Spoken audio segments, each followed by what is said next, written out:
I'm live. Hello.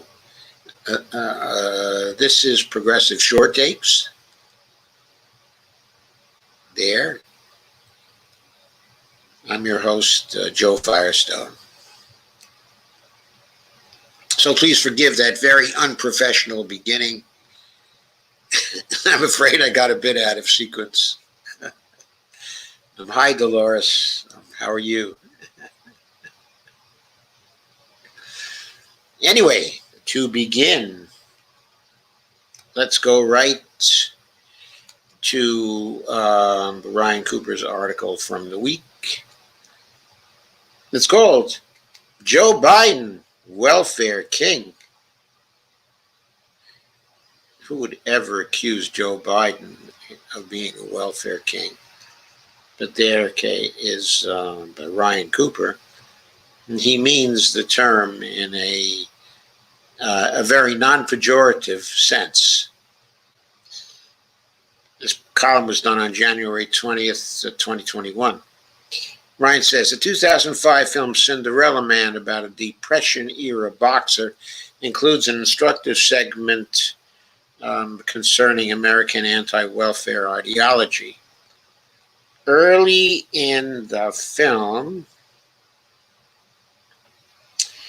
Russell Crowe's character, James Braddock, also known as Jimmy Braddock, can't box because of an injured hand, and he can't get work thanks to the national economic crisis. He's forced into accepting welfare payments, which is shown to be profoundly humiliating. Then when he returns to boxing and finally gets paid, he carefully pays back all the relief money he received, restoring his masculine pride as a father who takes care of his wife and children by earning money through work. For decades, this type of thinking has been assumed to be nearly universal among Americans. And that assumption is a big reason why the American welfare state is so weak, frightened of waking the anti-welfare, anti-government beast. The Democratic politicians have built convoluted means tests into their programs to make sure only the, quote, deserving, unquote, receive the benefits, or they have hidden the benefits in the tax code out of sight, or both. But it turns out that when given the option straight up, the American people overwhelmingly support getting free money from the government. Joe Biden's presidency could be one in which the toxic ideological bias against a proper welfare state and active government dies an extremely deserved death. Free money is both good and fun. And while I generally agree with that, I'm going to provide a caveat, okay, a little later on. Okay, a caveat is a fancy word for a qualification. I learned that fancy word in graduate school some 60 years ago. Anyway, the side effects of the anti-welfare prejudice can be seen in the trap that center-left politicians often back themselves into trying to appease it. It goes something like this. We're designing a new program to help the poor, in keeping with laissez-faire notions of the self-regulating market. Haha, that's a very old joke, of course, which views government programs as an imposition on the pre-existing economy.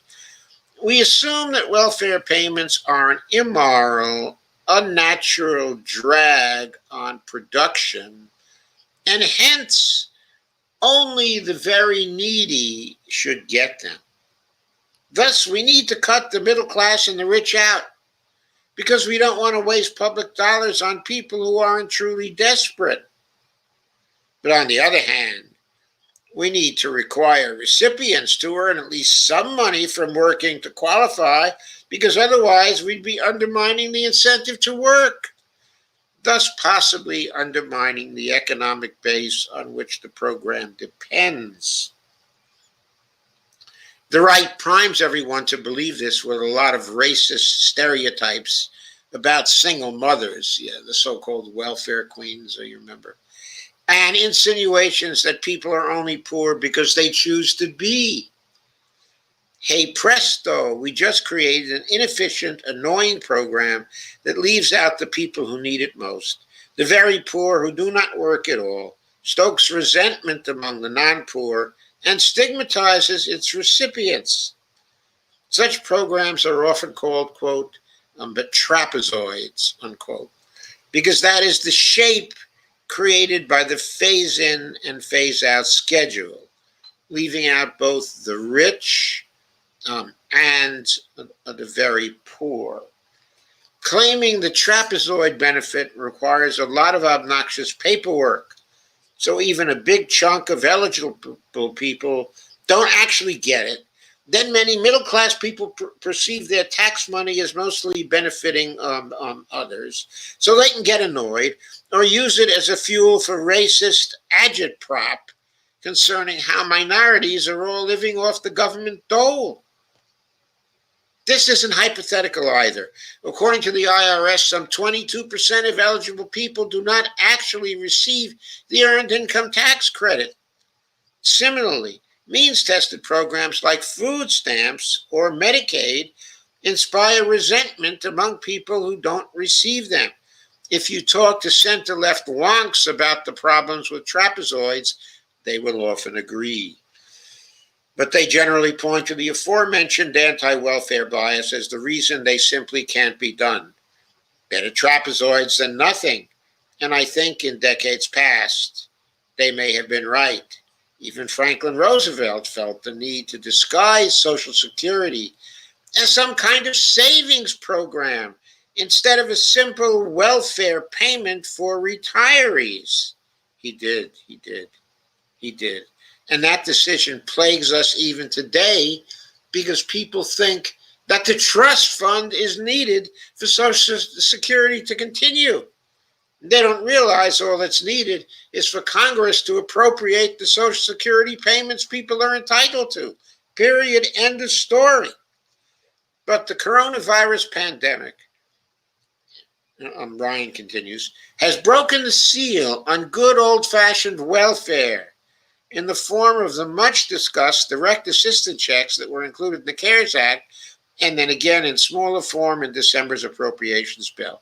Now, these were not truly universal because they phased out at the top of the income ladder. But everyone else got them, and more importantly, they did not have to do anything to claim them.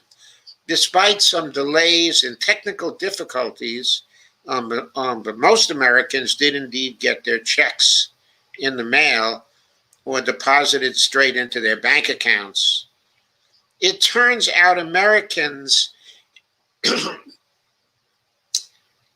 love getting free money from the government. A poll for May 2020 found that 82% were not only happy with the checks, but wanted them to be sent out on a monthly basis so long as the pandemic lasts. By the way, that's a result from the polls that has not been accommodated by the Congress. 82% of the voters can be in favor of monthly direct payment checks to them. And the Congress doesn't feel compelled to supply them with those monthly checks. What kind of democracy is that? They know 82% of the people they're supposed to be serving want these checks. And they have a very tough time, even in December, passing that $600 little pittance. Anyway, there's another poll in December found 78% supported the idea of $2,000 checks, as was being discussed at the time. In both cases, even a large majority of Republicans, that's Republican voters, not the Republican asshats in the Senate, The checks were only a modest portion of the various pandemic relief packages, but they seized public attention to an extent that made economics journalists despair. Excuse me. The grant program for small businesses was huge, as was the Federal Reserve lending program, but few noticed them compared to the checks. For the vast majority of people, the checks were surely the most blatant, direct, and easy form of government assistance they had ever seen in their lives. No application process, no paperwork, no filing your rotten taxes, just $1,200 in hand, courtesy of Uncle Sam. A whole nation blearily came to the realization that government can just send you money for free. And moreover, nothing bad happens when they do. There was no instant spike of inflation, no destruction of jobs, no plague of locusts, and the sky did not fall, says Ryan. A whole edifice of libertarian agitprop about how, quote, there's no such thing as a free lunch, unquote, was vaporized at a stroke. Yes, there is, says Ryan. I argued previously that Biden's proposed expansion of the child tax credit really should be a universal child allowance. It would be simpler, easier, more technically efficient, more fair, and more obvious. If such an allowance were established within months, it would be so popular as to be politically untouchable. Future parents would love their Biden bucks, credited to Biden himself and the government, so parents could not pretend they weren't getting welfare because the payment came in the form of an obscure tax break instead of a check. But this general lesson applies across the board.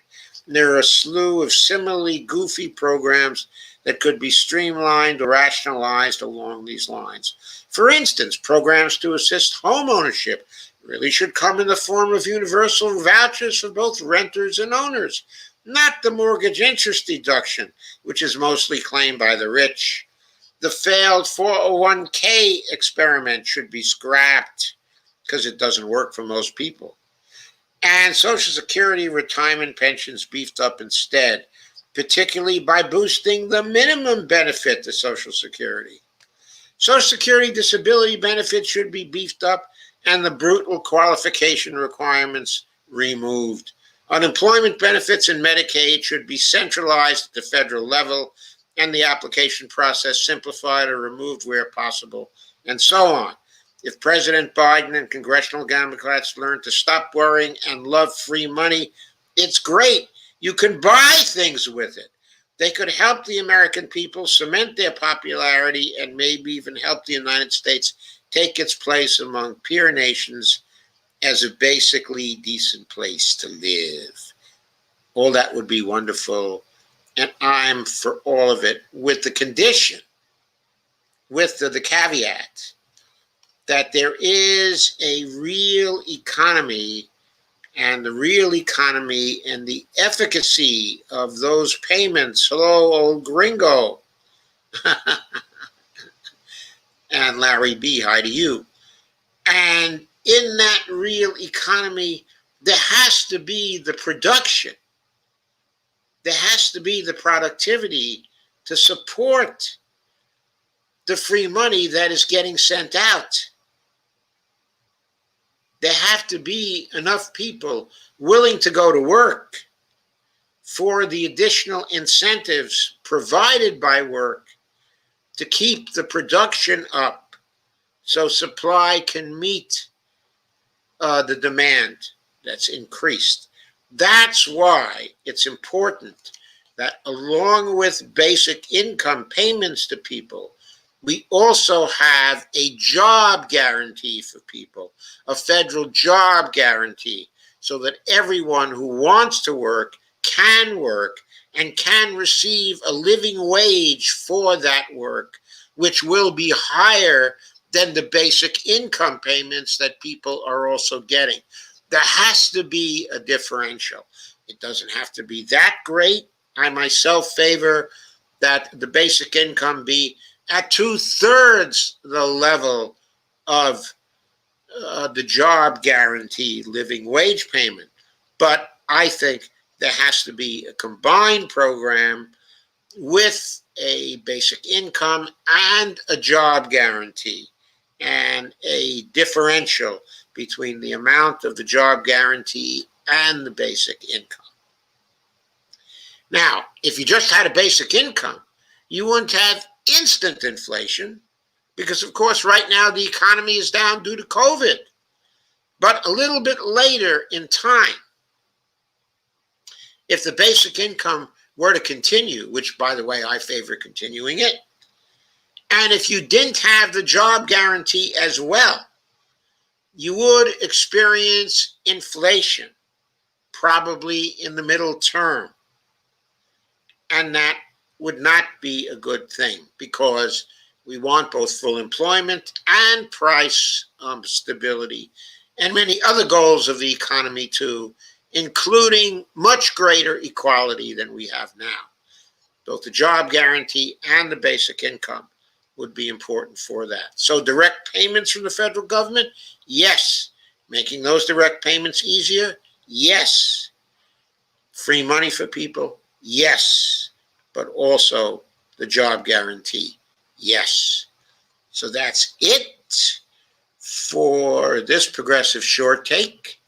I'll be with you again soon for another one. Hope you liked this one. I very much like doing it. Bye.